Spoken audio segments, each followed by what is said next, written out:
Hello and welcome to another video. Now, in this video, I'm going to talk about basically the state of games now. Now, the one thing I do have to question is what is wrong with the games now that make it so that a lot of players are just kind of turned off by it. Now, I'm not talking about like the creativity behind the games or anything like that. No. Because I feel like a lot of games have really good like stories and everything, gameplay, good. Like for example, the God of War that game's like almost perfect in a way. But here's the main question: what is ruining games for a lot of people if it's not the story or the gameplay?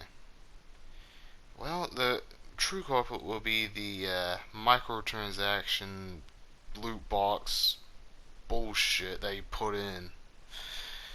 Now, if you've been living under a rock, basically it is stuff you can pay real life money for in game that honestly, if it was up to me, I would have released it for free or not even as expensive they put it. Now, a very good example of this would be the Call of Duty series. Well, up to now.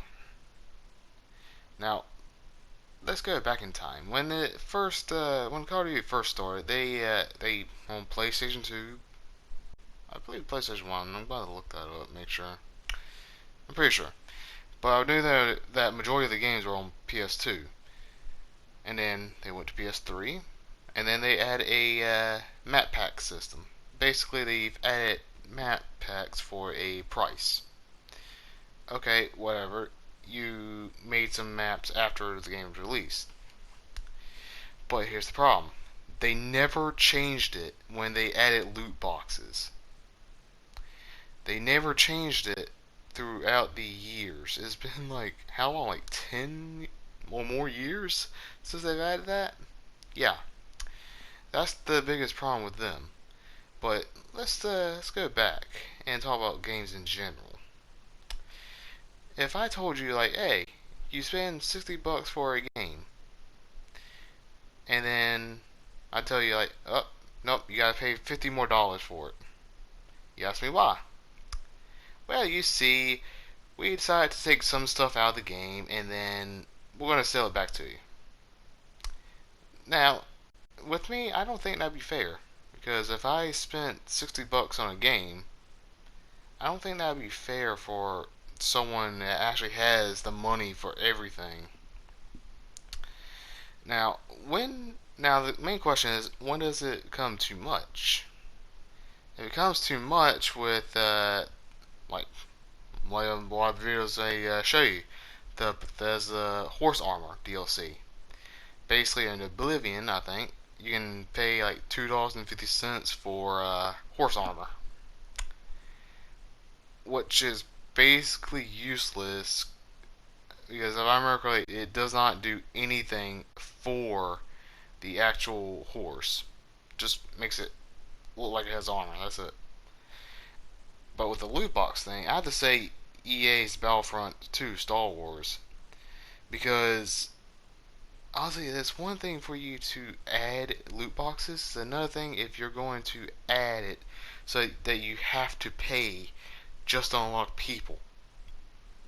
That is by far the worst that they could ever do, and yet they still did it. Seriously, stuff like that always have a side, like a problem with it. No matter how good you think it always has a problem in a $60 game. Now, if it's free to play, like a lot of apps and stuff, yeah, you need to make money from the game. That's understandable. That's what a lot of people like will agree with. It is understandable for you to make money off your app. Okay, whatever. But you cannot make money off of something that you made, but yet still sell it for $60. A lot of people are not going to spend like $5,000 a month just to do this.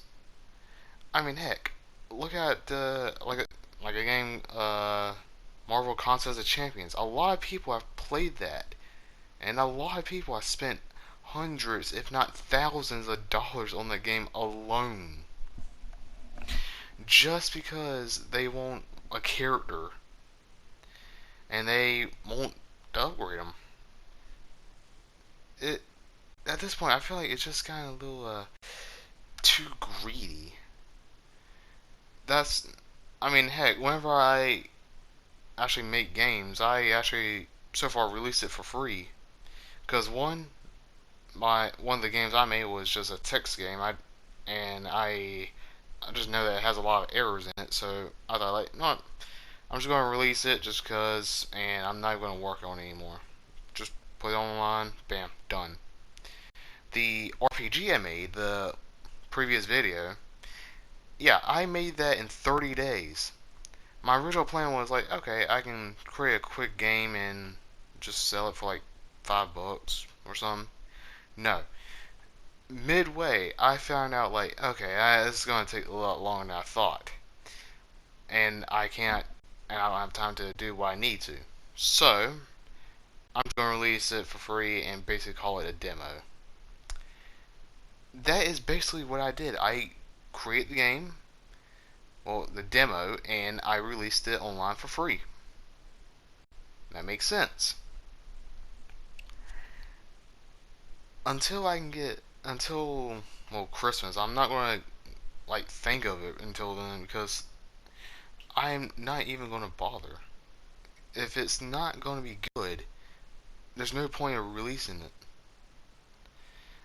I mean, heck, look at the 2K20 Dota E game. I've seen footage. Like I'm watching like one of the story campaigns, like one of the YouTubers, and even in his gameplay, there was a glitch that actually crashed his game. That is not good. That is like the opposite of what you're trying to do. And I mentioned I actually did some research on it just because I was curious how buggy it was. Yeah, the people were so pissed that they actually had to do a fix not even a month after its release.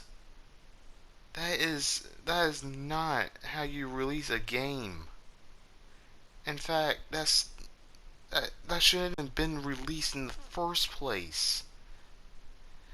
If you really wanted to make sure that people were happy and actually enjoyed it, they should at least delayed it. If not for a week, as for a month or so, just so they can fix any like bugs they can have like that can crash a game. Like, come on.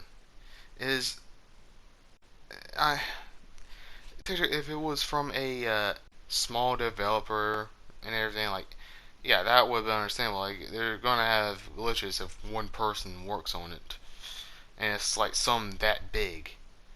But it's another thing if it's a triple A company that's making money off of making these high profile like games. That is by far the most ridiculous thing. And that's my opinion on this topic. And honestly, I would like to hear what you think. So leave in a comment, and I'll see y'all in the next video.